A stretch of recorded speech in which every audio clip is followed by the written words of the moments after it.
Dalam video ini, kita akan belajar tingkatan 4 bab 8, Form 4, Chapter 8, that is Manufactured Substances in the Industry, bahan buatan dalam industri. Dan kita akan buat 8.3, komposisi seramik dan kegunaannya. Composition of ceramic and its uses. Saya sudah buat 8.1, 8.2. I've already done 8.1, 8.2. If you want to watch those videos, you can check in the description. Alright. So, sebelum kita mula, kita perlu faham dulu, apakah itu seramik? Apakah yang dimaksudkan dengan ceramic? So ceramic is a solid pepejal. By the way, ini adalah berdasarkan buku teks. Alright, is based on textbook. If you look up resources, kalau awak cuba search Google ke apa ke, awak akan dapat pentakrifan yang lain. Alright. Ceramic ini sebenarnya susah untuk ditakrifkan. It's a little bit difficult to define because it's so wide. But we follow this. Kita ikut yang ini. Alright. So solid is a solid. Dan pepejal ini adalah bahan inorganic, bukan organic. It's an inorganic substance. Okay, that means dia tidak berasal daripada benda hidup lah. It does not originate from a living thing, inorganic. And then it is non-metallic. Dia adalah bahan bukan logam. Dia ada ceramic yang ada komponen logam di dalamnya. Ceramics do have a metallic component inside of it. But once it forms the ceramic, it is no longer a metal. Dia bukan lagi logam. Contohnya, for example, salt, garam, natrium chloride, sodium chloride. Sodium chloride has sodium. Sodium is a metal. Natrium ini adalah logam. Tetapi natrium chloride itu bukan logam. Sodium chloride is not a salt. I mean, it's a salt. It's not a metal anymore, right? So that's the same case here. So it is non-metallic, bukan logam. Okay. How are they produced? Bagaimanakah ceramic dihasilkan? So ceramic dihasilkan, okay, ceramic is made by the process of shaping and hardening. Okay, proses pembentukan dan pengerasan, and dengan menggunakan kaedah pemanasan pada suhu tinggi, heating at high temperature. So I hope this rings a bell in your head. Okay, bila kita nampak ini, bila kita lihat ini, kita akan teringat pada what does it remind you of? I hope it reminds you of clay. Clay, okay, tanah liat. Pembuatan pasu ke whatever it is, okay, a vase or using clay. This is the process, isn't it? Ini adalah proses dia. Dia dibentukkan, it is shaped. After that, dia akan dikeraskan, dia akan dibiarkan untuk kering. It will be left to dry, harden, and then they will put it in a oven, furnace, right? Dia akan not a furnace, put it in an oven, they'll heat it up. Dia akan panaskan pada suhu yang tinggi. Okay, so yes, clay is a ceramic. Tanah liat adalah digunakan untuk membuat ceramic, untuk menghasilkan ceramic. Clay is used to make ceramic. Okay, so what are the type of compounds that make up ceramic? Types of compounds. Apakah jenis sebatian yang membentuk ceramic? Ceramic ni terdiri daripada sebatian-sebatian yang macam mana? Yang apa? Okay, so the types of compounds, jenis sebatian kita ada 3. We have 3. Iaitu sebatian logam, metal compounds, and then we have of course non-metal compounds, sebatian bukan logam, dan kita ada sebatian separalogam, metalloid compounds. Alright. So the metal compounds, sebatian logam, sebatian logam adalah contohnya, for example, we have aluminium oxide, aluminium oxida, dan kita ada titanium carbide, titanium carbida. Titanium carbide ini terdiri daripada satu atom titanium dan satu atom carbon. One atom of carbon, one atom of titanium. So ini adalah sebatian logam yang merupakan ceramic. These are metal compounds that are ceramics. But seperti yang saya kata awal tadi, walaupun dia mengandungi logam, even though it contains metal, ini adalah bahan bukan logam. This is non-metallic. It's a non-metallic substance. Alright. Okay, lepas itu sebatian bukan logam, non-metal compounds. Now, there is no example here. Saya pun sudah puas cari, saya tak dapat apa-apa contoh. Kalau awak dapat cari, please comment. Kita boleh belajar bersama-sama. We can learn together. Just comment if you manage to find any non-metal compounds. Alright, I have not come across any. Kalau awak cuba cari sebatian bukan logam, you will get ini. Awak akan dapat ini, separalogam. Tapi separalogam ini dia sudah kelaskan kepada kategori yang tersendirilah. They already classified it to its own category. So this is not counted. You find any non-metal, you just comment. Okay, so then we have metalloid, separalogam. So what is the metalloid here? Silicon. Silicon ini adalah separalogam. Kita sudah belajar daripada bab 4 kan, chapter 4 we already learn. So this silicon carbide, sekali lagi dia membentuk sebatian dengan carbon. So silicon carbide ini adalah ceramic. All these are ceramics, semua contohnya adalah ceramic, ya. Okay.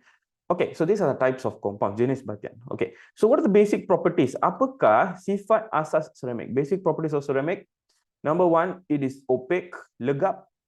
Maksudnya cahaya tak boleh tembus, light cannot go through. Or translucent ataupun lut sinar. Maksudnya dia boleh tembus sedikit lah. It's little bit of light can go through. Alright. Number two, it is hard and strong. Ini ada keras dan kuat. Ini adalah ciri yang sangat penting yang digunakan. Okay, yang menyebabkan ceramic ini ada banyak kegunaan. This is the one that makes ceramic have a lot of uses. Together with this one, tahan haba, resistant to heat. Dia dia ada ketahanan haba yang sangat tinggi. It has a very high resistance to heat. Okay, lebih tinggi daripada kaca, even higher than glass. Alright.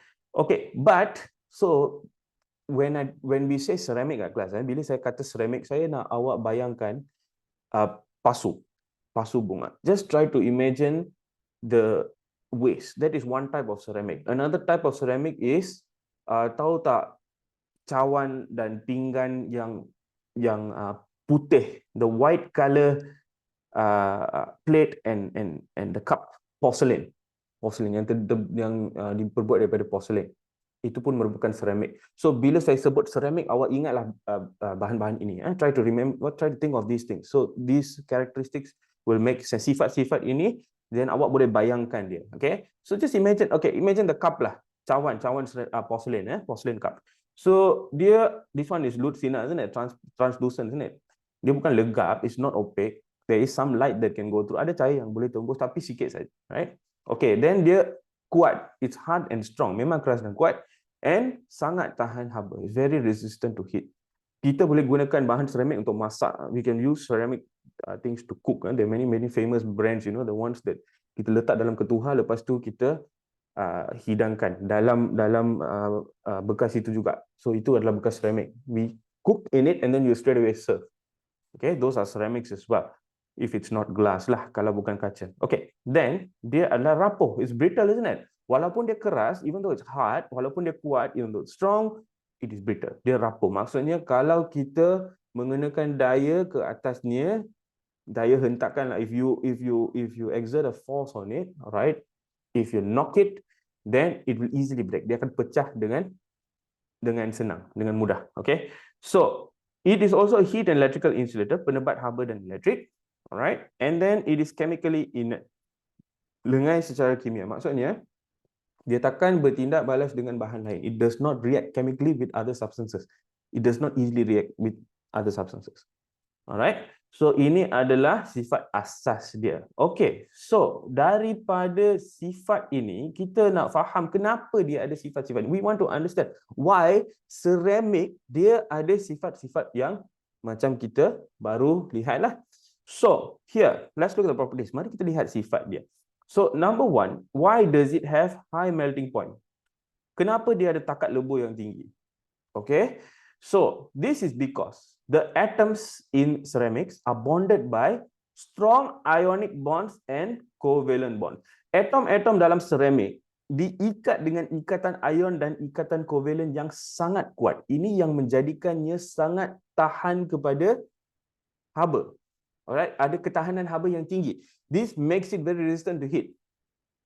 Because you need a lot of heat energy. Kita perlukan banyak tenaga haba kalau kita nak putuskan ikatan antara atom-atomnya. We need a lot of heat energy if we want to break the bonds between the atoms. So oleh itu, dia ada takat lebur yang tinggi. It has a high melting point. Alright? Okay, so disebabkan oleh perkara yang ini juga, because of this also, okay, disebabkan oleh ikatan-ikatan yang kuat antara atom, because of the very strong bonds between the atoms, this is also why it is hard. Ini juga sebabnya dia keras dan dia tahan terhadap mampatan. It is resistant to compression. Because of this, everything is because of the strong bonding between the atoms in ceramic. Semua disebabkan oleh ikatan yang kuat di dalam ceramic. Okay. Now, kenapa dia rapuh pula? Why is it brittle? Okay. Dan dia lemah terhadap regangan. It's weak towards stretching. Now, you see, ceramic, kalau kita mampatkan dia, if you compress it, okay, dia tahan terhadap mampatan. It is very strong. It resists, has a high resistance towards compression.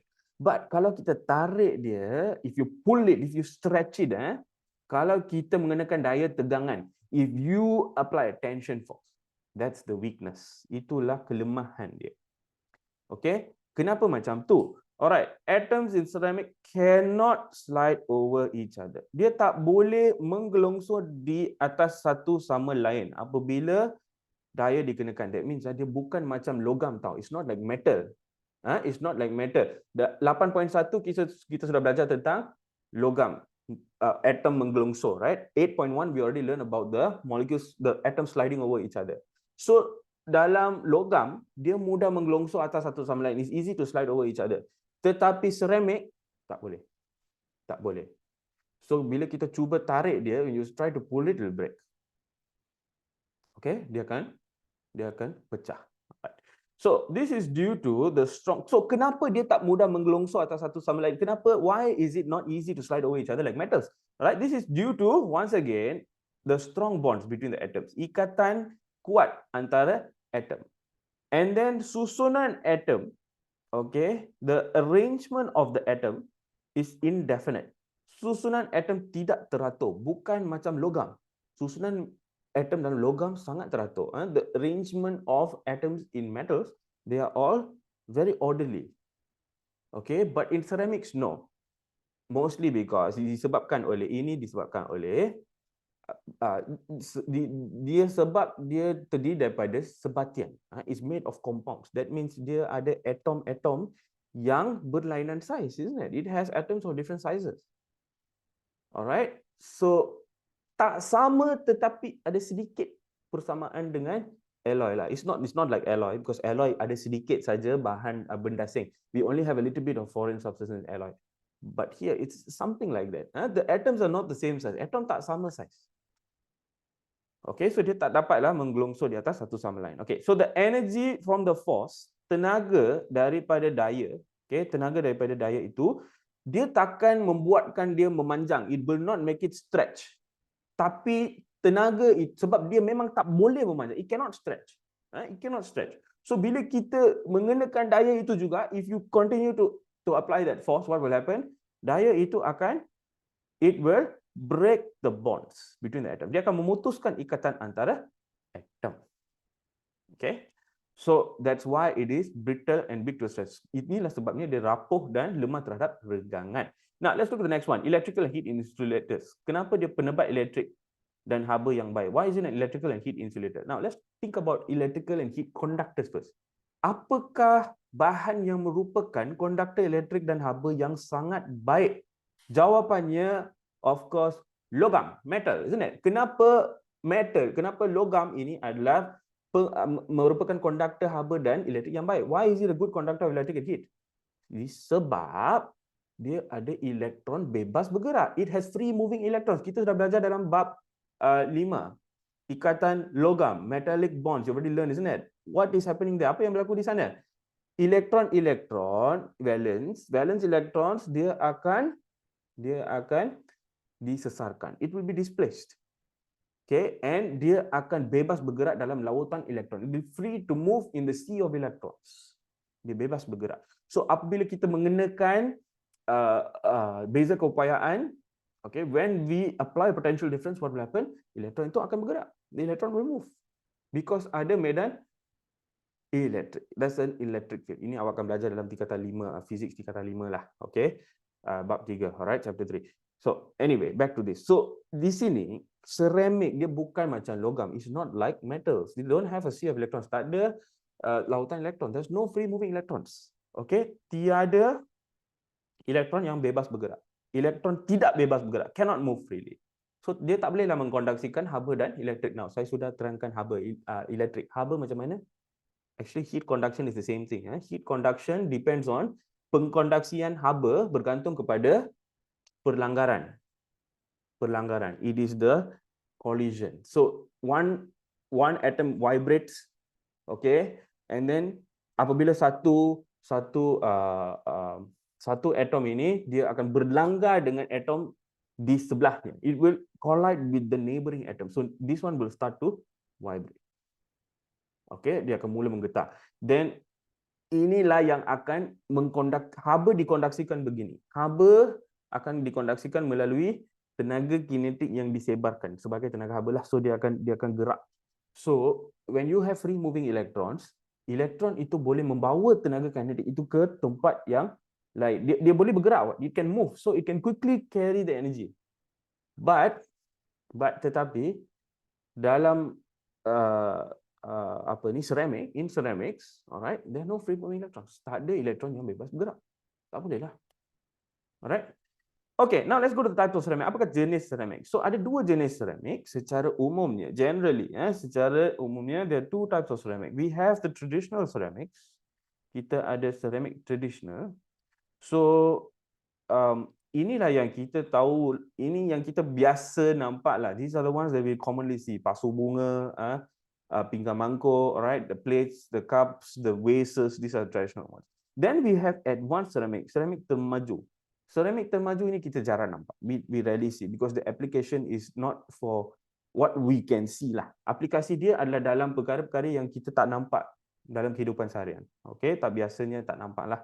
So, mari kita bandingkan antara dua ni. Let's compare between the two. So, komposisi dia. For traditional ceramic, untuk ceramic traditional, it is made of clay, tanah liat. Inilah yang kita biasa nampak. So, what is clay? Apakah itu tanah liat? Apakah rumus, formula kimia dia? What's chemical formula? This is it. So, sebenarnya nama dia ialah kaolin. Kaolin ini tanah liat. Kaolin is clay. So, what is kaolin? Kaolin is actually aluminum oxide, aluminium oksida, dan dia ada silicon oksida, via silicon oxide and water. It's a complex mixture lah. Okay, so ini adalah satu unit formula. This is one formula unit of the clay. Clay, tanah liat. Alright. Now, example, contohnya ialah, like I said, pottery, okay, tembika, crockery, pinggan mangkuk. Crockery is your bowls and your plates and all that lah. Alright, pinggan dan mangkuk dan sebagainya. And another one is bricks, batu bata. Bricks, okay. This one is also made from, this is also a ceramic. Batu bata itu merupakan ceramic. Bila kita fikir balik, memanglah dia keras, it is hard, dia kuat, it's strong, and then it is brittle, dia rapuh, okay, tidak boleh mengkondaksikan haba elektrik, does not conduct heat and electricity, okay, is a good insulator, penebat yang baik, tanah liat lah, ceramic lah, okay, it's a ceramic, okay. Now, advanced ceramic, so advanced ceramic termaju ini, komposisi dia terdiri daripada oksida, oxides, carbides and nitrides. Oksida, karbida dan nitrida.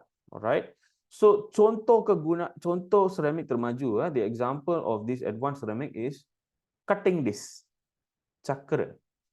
Cakra yang diputarkan untuk pemotongan, for cutting various things lah, logam ke, metal, you want to cut metal, you want to cut all sorts of things, cutting. The one then dia akan berputar dalam mesin, in the machine it will spin the cutting disc. Okay, cutting disc. Awak boleh cari dalam YouTube, you can search in YouTube cutting disc. Okay, so brake disc, okay, cakra pemotong, and then cakra brake disc. So ini adalah dalam kegunaan, of course, kenderaan in vehicles, in motor vehicles. Alright, the brake is made from this advanced ceramic, okay, daripada ceramic termaju, because dia ada ketahanan haba yang tinggi. There's high resistance to heat. Okay, alright. So brake disc. So tungsten carbide ring. Okay, cincin tungsten karbida. This one adalah sejenis cincin yang diperbuat daripada ceramic ini. It's made from this ceramic. It's very lasting also. Dia akan tahan lama. Okay, so these are the applications of advanced ceramic. Ini adalah ceramic termaju. Itulah yang saya kata tadi. Biasanya kita tak nampak ini kan dalam kehidupan seharian. In our daily life, we don't normally see this, right? Okay. Okay, so how is clay used to produce traditional ceramic? Macam mana tanah liat? Bagaimana tanah liat digunakan untuk menghasilkan ceramic traditional? How? So apa yang kita akan buat ialah tanah liat ni akan dicampurkan dengan air. The clay is mixed with water supaya dia lembut. Kenapa kita nak melembutkan dia? Why do we want to make it soft? So that we can shape it. Supaya dia dapat dibentukkan. So campur dengan air mixed with water. Alright. So we have a soft mixture. Kita ada campuran yang lembut. And then what happens to this? The mixture is molded into shape. Campuran itu dibentuklah kepada objek yang hendak dihasilkan. Kita nak buat pasu ke, kita nak buat pinggan mangkuk ke, whatever it is lah. Alright, it is shaped because sekarang sudah lembut. Lepas itu, after that, lepas kita sudah dapat bentuk yang kita nak, after we got the shape that we want, then what happens? It is heated at a very high temperature. Seterusnya dia dipanaskan pada suhu yang tinggi. Then habislah kita akan dapat ceramic dia. We will get the ceramic from clay, daripada tanah liat. Okay, alright. Okay. So, what are the advantages? Apakah kelebihan ceramic termaju, advanced ceramic compared to traditional ceramic berbanding dengan ceramic traditional? So, ceramic termaju ini nama dia pun termaju kan. The name is also advanced. So, definitely it has some benefits over traditional ceramics. Dia ada kelebihan kalau dibandingkan dengan traditional. Alright. So, what is that? Number one, it has a higher resistance to heat. Dia ada rintangan lebih tinggi terhadap haba, dia ada rintangan lebih tinggi terhadap lelasan. It also has a higher resistance to abrasion. Cuba bayangkan batu bata. Try to imagine bricks. You can see that the bricks, batu bata ini, dia ada bahagian dia kalau kita gosok, if you rub it, some of it will start to come off, right? Dia akan mula keluar kan, macam habuk, like dust, right? So that is not very resistant to abrasion. It is not resistant to abrasion. Tidak, dia tak ada rintangan terhadap lelasan. Inilah yang dimaksudkan dengan lelasan. Okay, this is what we mean by abrasion. But advanced ceramic termaju pula sebenarnya dia ada rintangan yang tinggi terhadap lelasan. It has a high resistance to abrasion actually. So kalau kita gosok dia, even when you rub it, dia tak akan membentuk habuk. It doesn't form the dust. Alright. Okay, so it is more inert, more chemically inert. Dia lebih lengai secara kimia. Maksudnya, lagilah dia tak bertindak balas dia terhadap dengan bahan-bahan yang lain with the surrounding. And then it has superconductive properties. Mempunyai sifat superconductivity. Apakah itu superconductivity? Kita sudah lihat di alloy kan. We already seen this in alloy. Maybe you should go back and see 8.1. Pergi tengok balik 8.1. Alright. So that is ceramics, advanced ceramic advantage. Kelebihan ceramic termaju. Okay. Now, what is the advantage of advanced ceramic? In producing these particular objects, kenapa kita menggunakan ceramic termaju untuk menghasilkan objek-objek ini? Apakah kelebihan dia? Apakah kelebihan ceramic termaju yang kita gunakan dalam penghasilan objek-objek ini? Okay, dalam penggunaan objek ini. In the use and in the manufacture of these products. Why? Why do we use this advanced ceramic? Okay, so silicon carbide is used in cutting this. Cakra memotong kita gunakan silicon carbide. Okay, so silicon carbide is used in this. Why is that? Because it is hard and strong. Dia keras dan kuat. Silicon carbide. We are talking about silicon carbide. Silicon carbide keras dan kuat. Jadi kita gunakan untuk penghasilan cakra memotong. We use it to produce the cutting disc. Okay. Now, we also use silicon carbide. Kita juga menggunakan silicon carbide dalam brake disc, cakra brake. Okay. Why? Number one, it can withstand thermal shocks. Dia boleh tahan kejutan thermal. Maksudnya, kalau tiba-tiba dia menjadi sangat panas, dia tak akan pecah. If it suddenly becomes very hot, it won't crack, it won't break. It can resist thermal shocks. Okay, so that's why sesuai digunakan untuk brake lah. Because bila kita tekan brake saja sebenarnya, when you press the brake, what is happening is we are using friction. Kita menggunakan daya rintangan, okay, resistance force. Okay, we are using friction, daya geseran, untuk menghentikan kereta, to stop a car yang beratnya lebih 1000 kilogram. So memang dia akan menjana banyak haba. It will generate a lot of heat. So dia perlu tahan haba. Tiba-tiba suhu meningkat secara mendadak. Suddenly the temperature goes up. There's a large increase in temperature. Okay, so this one boleh tahan. So kita gunakan sebagai cakra brake. High resistance to heat. Again lah, rintangan tinggi terhadap haba, because suhu memang akan jadi sangat tinggi. Temperature becomes very hot. Never touch the tires after a long journey. Selepas perjalanan yang jauh, jangan sentuh tayar. Alright. Okay. Tungsten carbide rings. So kenapa kita gunakan cincin tungsten carbide? Tungsten carbide. Ini adalah ceramic dia, tungsten carbide. Tungsten carbide. Okay. Okay, because it is hard, dia keras dan dia tahan lelasan, resistant to abrasion. So dia akan tahan lama lah, it will last you. Dan nampak pun cantik. Alright, it looks nice. Okay, now finally we come to the application. Apakah aplikasi penggunaan ceramic? What is the ceramic uses application? What is the application of the ceramic uses? So number one, we use it in bidang perubatan, in medical field. Okay, dalam bidang perubatan, ceramic digunakan sebagai implan gigi in dental implants. So we use zirconia. Zirconia ini adalah sejenis ceramic. This is a type of ceramic. We use in dental implants. Alright. And then implant gigi, and then we use it for the knee bone, tulang lutut. So to replace the knee bone, untuk kita akan menggantikan tulang lutut menggunakan ceramic, using an alumina ceramic alumina. Alright. Then we have superconductor ceramics. Kita menggunakan ceramic superconductor di mana? In MRI machine, dalam mesin MRI, pengimajan resonance magnetic, okay, magnetic resonance imaging. So this one is what? Ini untuk kita melihat tisu dalaman. We'll use it to observe internal tissue for diagnostic purposes. Untuk tujuan diagnosis, untuk kita tahu apa yang tak betul dalam badan kita, what is not right in our body. Okay, so MRI. Okay, so we need a superconductor there. Kita gunakan ceramic. Now we also use it in transportation. Kita gunakan dalam pengangkutan. So dalam pengangkutan and transportation, we use it is part of the jet engine.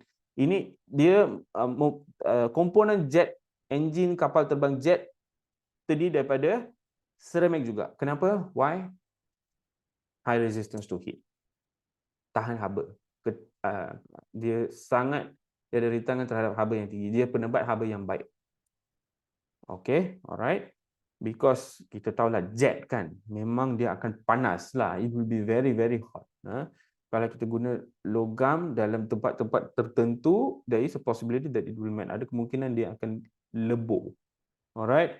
Okay, then we also use ceramics in energy production, dalam penjanaan tenaga. So electrical insulators, we use it as electrical insulators in power station. Kita menggunakan dia sebagai penebat elektrik dalam stesen jana kuasa. Okay, so these are the uses of ceramics. Okay guys, itu saja untuk video ini ya. Kalau awak kalau dapat yang video ini berguna, if you find it useful, please jangan lupa tekan like, alright, dan boleh subscribe. Saya akan terus upload video yang baru. Okay, so I'll see you guys in the next video.